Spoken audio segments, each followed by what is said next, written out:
You know, when you put the cross around your neck, maybe around your rearview mirror, maybe you hang it on the wall, it's easy to forget all that went into it. When you make the sign of the cross before a prayer multiple times in the course of the Mass, it's easy to forget all that's behind it. Jesus would never forget, and He's calling us not to forget the beauty and the love and the sacrifice of His passion. You know, when Jesus left the upper room after washing the feet, after giving us the Eucharist, He left the upper room with His 11 closest followers. He went to the Mount of Olives, and He went to a garden. He went to a garden to begin to set straight what went wrong in the garden with Adam. And as He goes into the garden with the 11, and then a little further with His closest 3 followers, they all fall asleep, and Jesus is going to pray. And He's going to prostrate Himself before the Father. And He's so overcome with anguish that angels had to come and minister to Him in the Garden of Gethsemane. You know, Gethsemane is a really interesting word. Gethsemane literally means the place of crushing, because this is where, on the side of the Mount of Olives, they would take the olives and they would crush them under heavy stones to extract the really precious olive oil. And as Jesus is praying, He's filled with anxiety, something really amazing happens physiologically. That the chemicals in His capillaries break down, and He literally begins to sweat blood. It's a physical condition called hematidrosis. It's incredibly rare, but it does happen. Have you ever been so stressed that you literally had blood seeping out of your pores? So stressed that God Himself had to send angels to minister to you. As the night progresses, He's going to have one of His formerly closest friends betray Him with a kiss. He's going to be led away in chains. He's going to be beaten and humiliated. He's going to be subjected to a mock trial. He's going to be left overnight, trapped, locked up. As the day progresses, He's going to have another mock trial before the Roman governor. And as the day goes on, He's then going to be turned over to the Roman soldiers to be scourged, to be flogged. Now, under Jewish law, you could be flogged, you could be hit and struck with a rod, but not more than 40 times. And this was meant to discipline someone, to teach them a lesson. The Romans didn't have that caveat of mercy. The Romans didn't have a rule that said no more than 40. The only stipulation in Roman law was that a prisoner had to be beaten so severely that his skin was barely hanging on.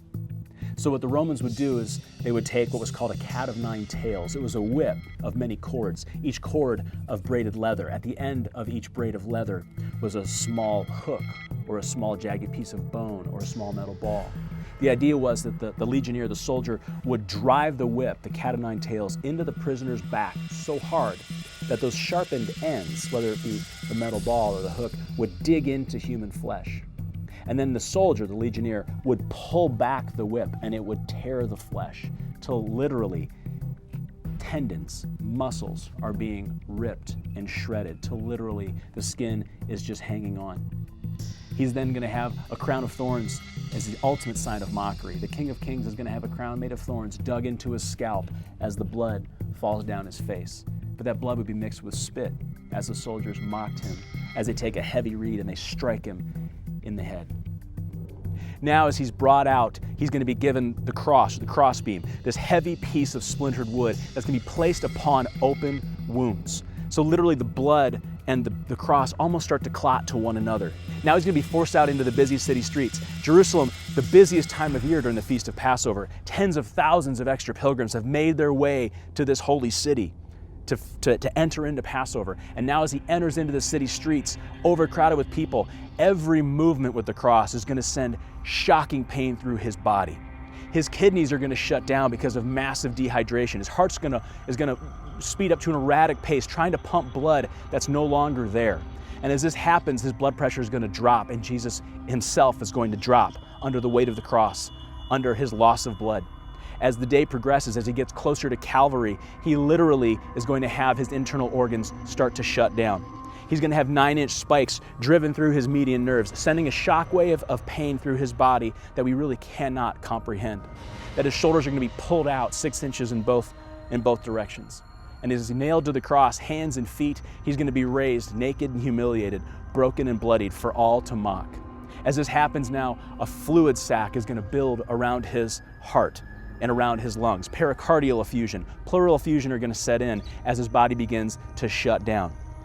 And as dehydration has fully set in, he's ultimately going to go into what's called hypovolemic shock.